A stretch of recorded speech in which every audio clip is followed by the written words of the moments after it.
Why, in spite of all our knowledge and in spite of our collective experiences, do we find ourselves aimlessly wandering, settling for a life of existence rather than a life of substance? There may be many answers to this question. Your answers may be different than your associates or your spouses or your friends.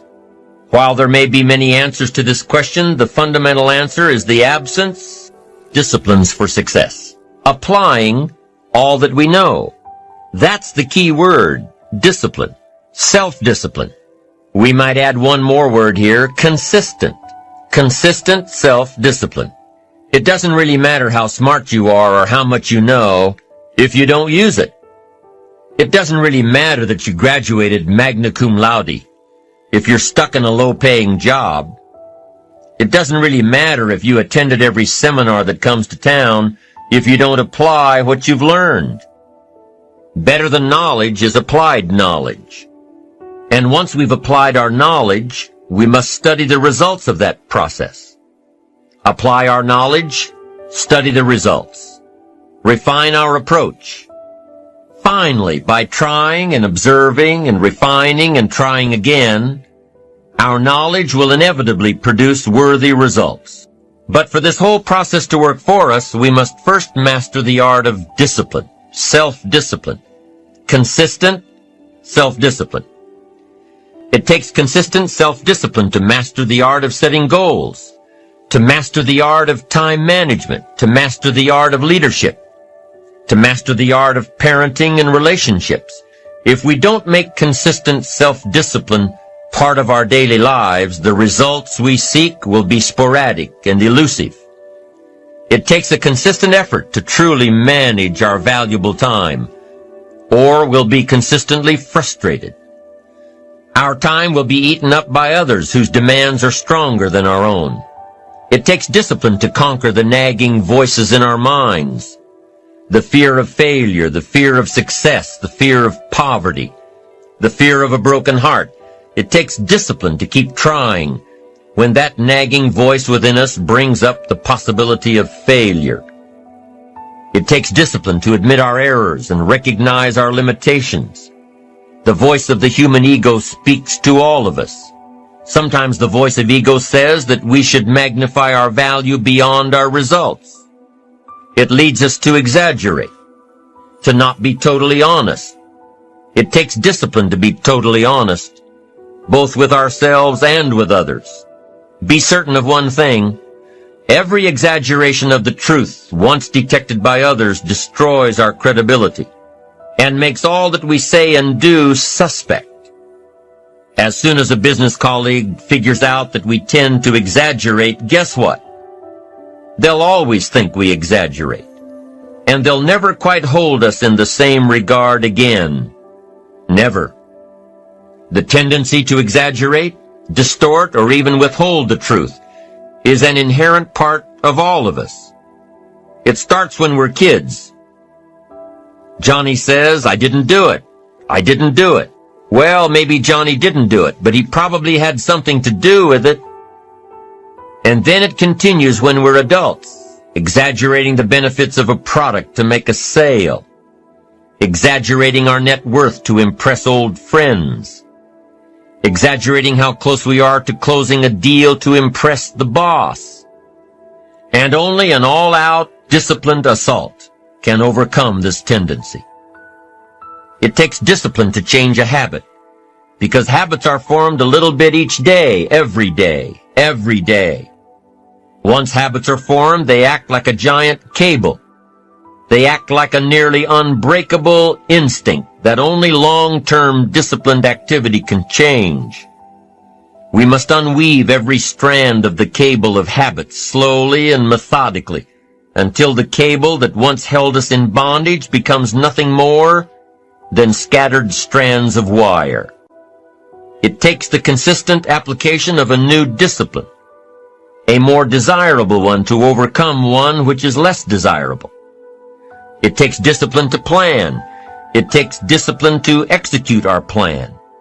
It takes discipline to look with full objectivity at the results of our applied plan. And it takes discipline to change either our plan or our method of executing that plan if the results are poor.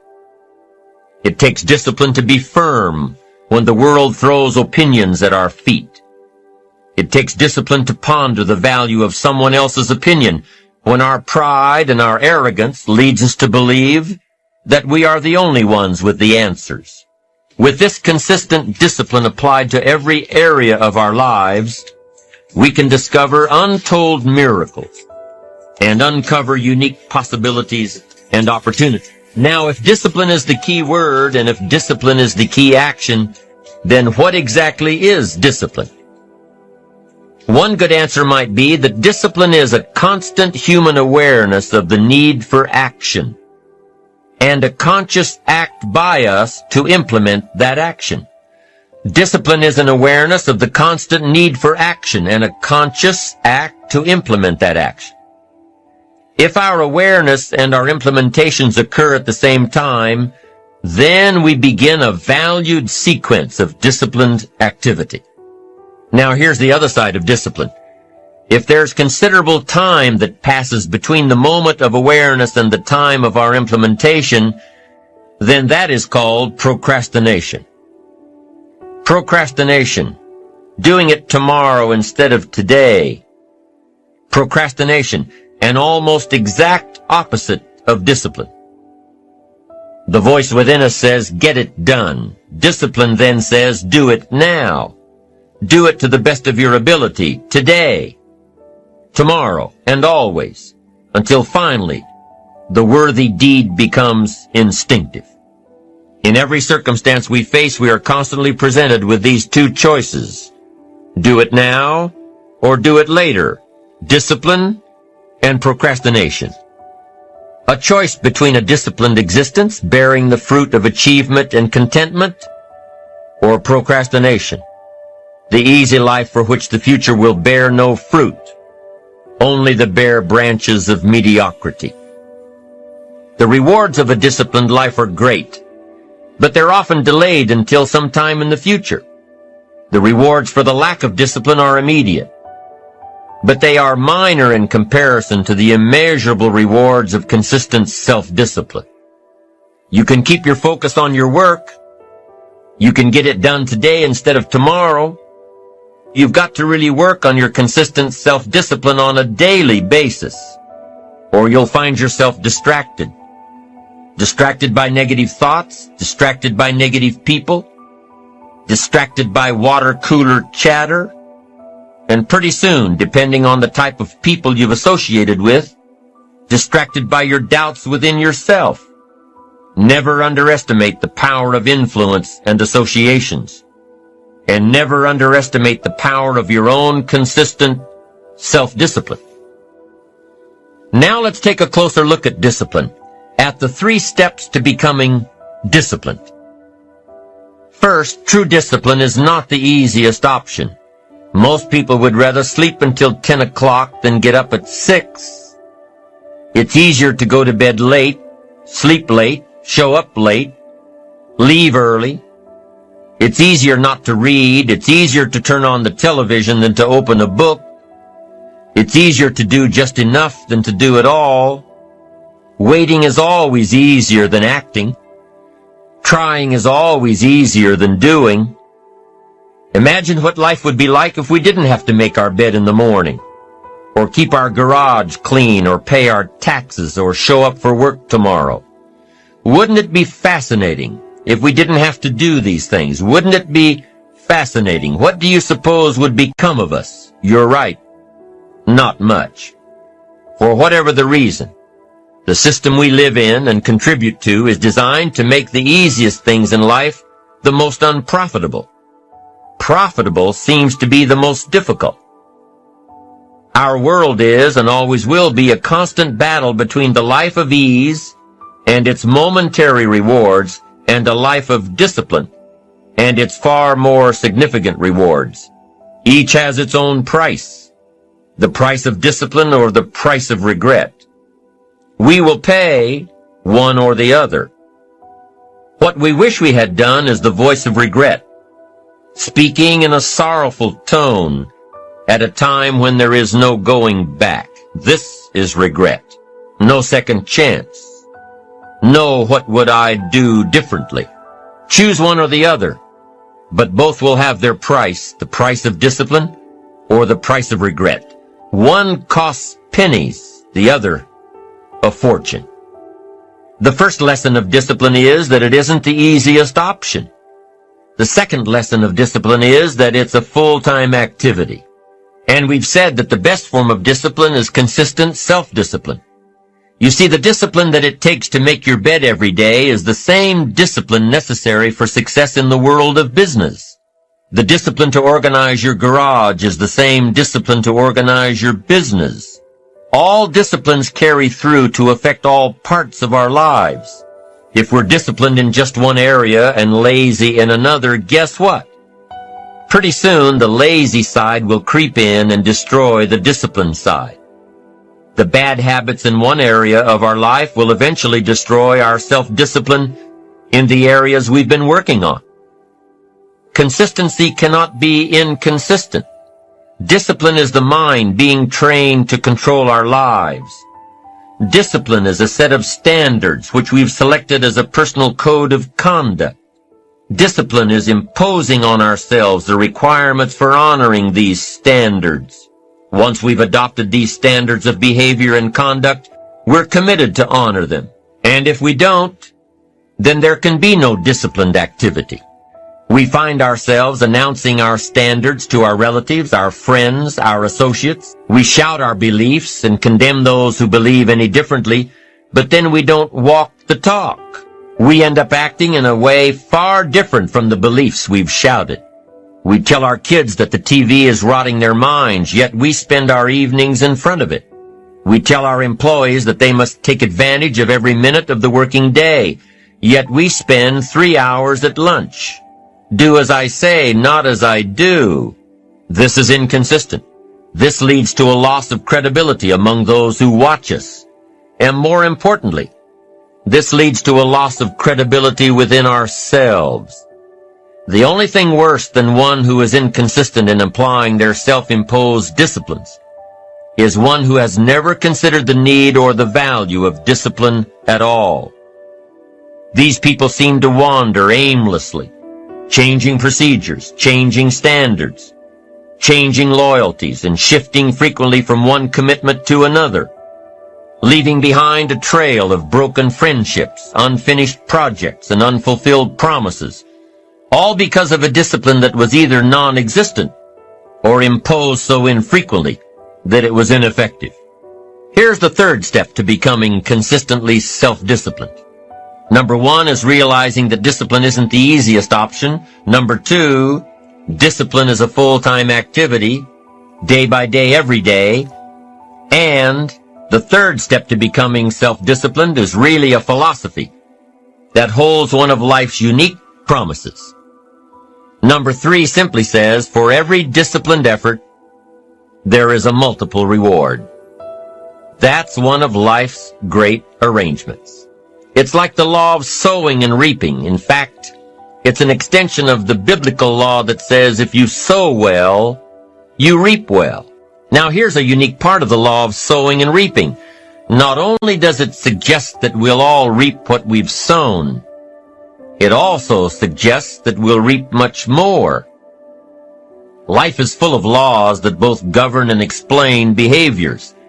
But this may well be the major law we need to understand. For every disciplined effort, a multiple reward. For every disciplined effort, a multiple reward. What a concept. If you render unique service, your reward will be multiplied. If you're fair and honest and patient with others, your reward will be multiplied. If you give more than you expect to receive, your reward is more than you expect. But remember, the key word here, as you might well imagine, is discipline. Everything of value requires care and attention. Everything of value requires discipline. The most valuable form of discipline is the one that you impose on yourself. Don't wait for things to deteriorate so drastically that someone else must impose discipline into your life. Wouldn't that be tragic? How could you possibly explain the fact that someone else thought more of you than you thought of yourself? That they forced you to get up early and get out into the marketplace when you would have been content to let success go to someone else who cared more about themselves. Your life, my life, the life of each one of us is going to serve as either a warning or an example. A warning of the consequences of neglect, self-pity, lack of direction and ambition, or an example of talent put to use, of discipline, self-imposed, and of objectives clearly perceived and intensely pursued. Now, can too much discipline be a bad thing? Can you possibly be too disciplined? Too much of anything is a bad thing. Life without balance results in an unbalanced life. Working hard, burning the midnight oil, doing it until is good. Working nonstop, never taking a vacation, never having any fun, never spending quality time with the people you love, working day after day, month after month, never taking a break year after year, is bad. If you've got your nose to the grindstone all the time, how are you ever going to spot new opportunities, consider new ideas? It doesn't work that way.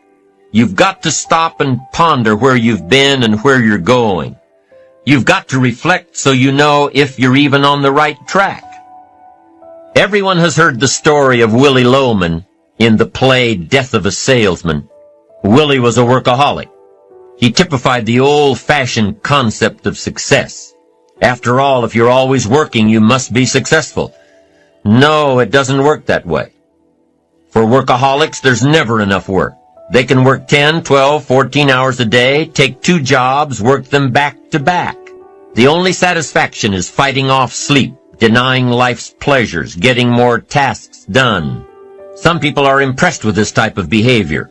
But just because a workaholic spends too much time working, that doesn't mean he or she ends up with the most money. These people are generally more task-oriented than results-oriented. They're busy being busy, not busy being productive. Workaholics generally end up alienating their families, losing their health, facing a crisis of values. Now, wouldn't you prefer a life of productivity rather than a life of tasks? Of course. When you schedule your time and take advantage of your time, you can work smarter instead of working longer. And you'll probably end up getting more done than the workaholic. And still have time for other things in life. Enlightened self-interest says, I will look for new ways to work smarter by focusing on doing more per hour instead of doing more hours. It says I will run my day so my day doesn't run me. Enlightened self-interest also says that a life worth living comes from a life of balance and moderation.